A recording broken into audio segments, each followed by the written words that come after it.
and I'm feeling kind of sick. Maybe I should check my temperature.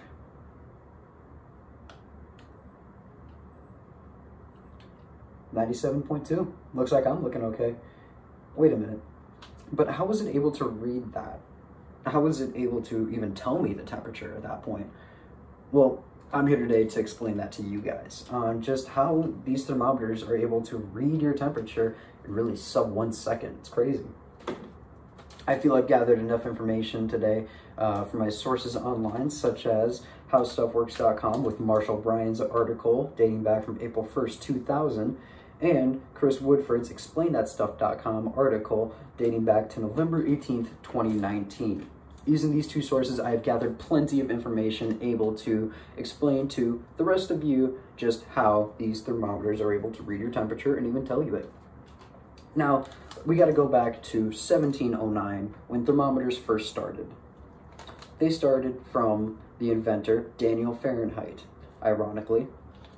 And Daniel Fahrenheit found that, well, if you take the mercury, put it in a little glass tube, cap off the glass tube, and if you heat up the mercury, the bar goes up. If you cool it down, the bar goes down.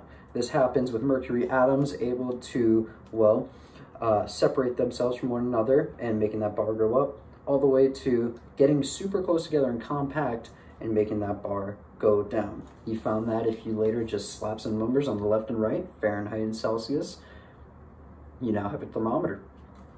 Now, this mercury thermometer was later outlawed just by the fact that, well, mercury is a toxic substance, and, well, you're putting that toxic substance in your mouth. If a baby or an adult or anyone at that point were to bite down and that mercury would get in your mouth, and if you would swallow it, you'd probably have a dead person at that point. But they later changed from mercury to alcohol, and using the alcohol thermometers, they worked the exact same way. They had no difference in time of measurement, they had no difference in accuracy of measurement, so it was a great substitute for the mercury. Now, let's look at these electronic thermometers. They work a little bit differently, as you could imagine. Basically, these little electronic thermometers are all about the voltage and electricity. So, there's a little computer chip inside of here, and when you press the button to take your temperature, it then sends a voltage reading to that tip, whether it's a mouthpiece or an earpiece, and that voltage then hits a metal probe. This metal probe is able then to take the electricity current, send it over to the computer chip, and that computer chip is then able to convert that energy into, well, a number that we can read. It makes it fairly simple.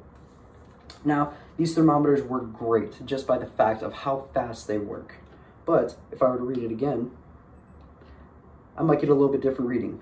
96.9 or 97.3. It can vary in range a little bit, which that's the one small flaw of these thermometers versus, well, the mercury ones. But the mercury ones did take a very long time to, well, take your temperature. It could range anywhere from really 3 to 10 minutes, depending on the thermometer. So having these at our disposal makes it a lot easier for us.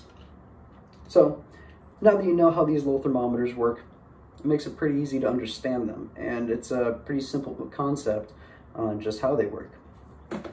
But now that you now have a few more facts to hold in your arsenal of facts, and you can now share this with all your friends and family and tell everyone how thermometers work. Just kidding. But I do know that once you look at these thermometers, every single time you're sick, every single time you're taking your temperature, you will be thinking of this speech. Thank you very much.